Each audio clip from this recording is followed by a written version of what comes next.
Okay, everybody. So I kind of rushed ahead and I finished one axle. Okay, all the wheels have the bearings and the spacers pressed in.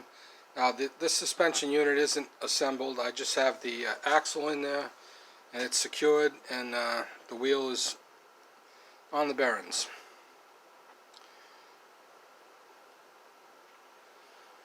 So it's much better. You can't even hear it turning.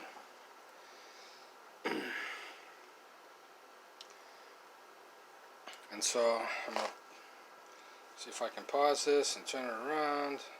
So you see there's like a hex nut over here.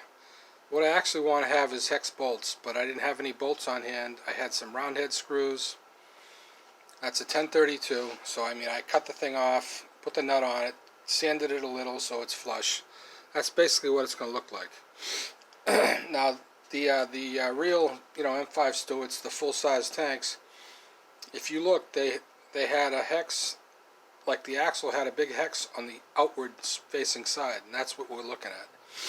So it's somewhat similar, but not exact. But I had to go with a hex for another reason also, because let me take the nut off.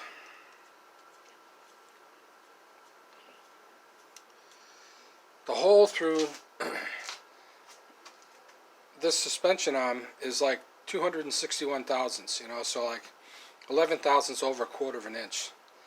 And the 1032 nut is only 3/8, so you only got like a 1/16 of an inch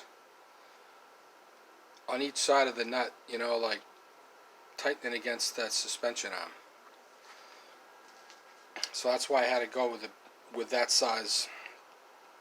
I'm going to go with the 1032 hex bolt. So then on the far side, I have a really small screw. It's a 256 screw, and I happen to have some screws hanging around.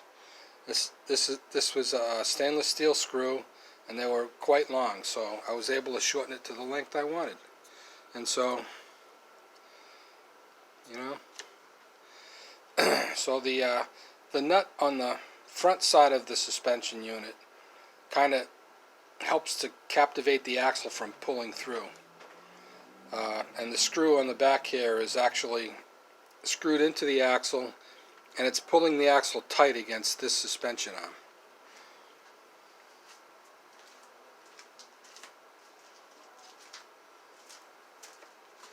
And so I'll take the screw out.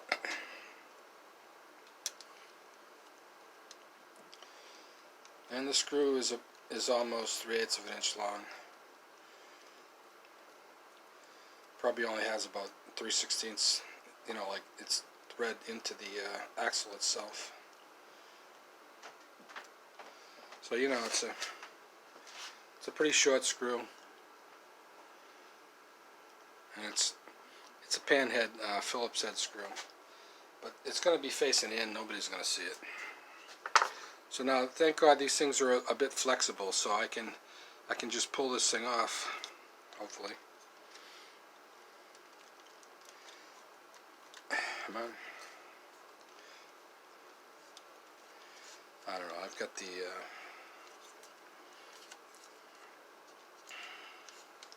oh, it's on the pin here. Anyway, I have to stop the video again.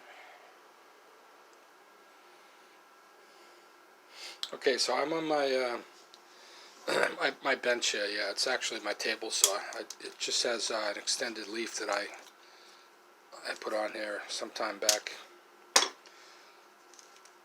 And so take this off of the.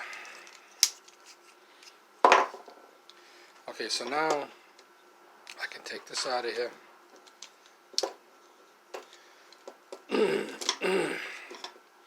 And so you can see the axle sticking through the bearing. So the axle only sticks out of the bearing a little more than 1/8 of an inch. Yeah, I'll say like 140 thousandths, 145 thousandths.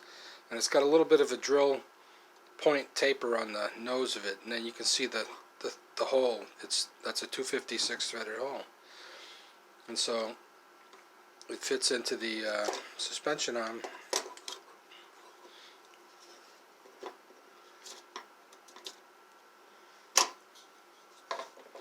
And so here's a look at the axle itself.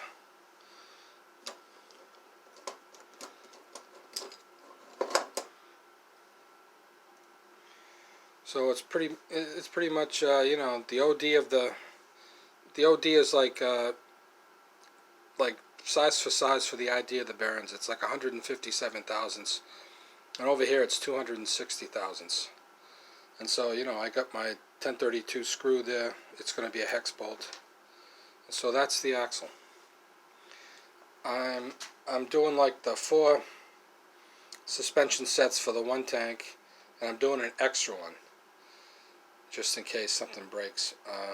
I did accidentally drill the tap drill for the 1032 a little bit deeper than I wanted to, but even still, I think it's going to be strong enough. It's aluminum.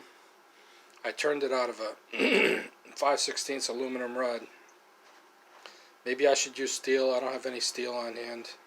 I have a bunch of different, you know, aluminum, you know, size rod stock that I bought quite a while ago, and so I'm just trying to do everything with stuff I have on hand.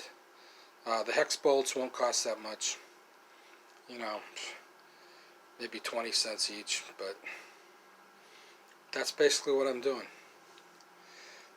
So I rushed this one set through so I could have something to show you, and now I'm going to go on and do 9 more of these. Okay, that's it.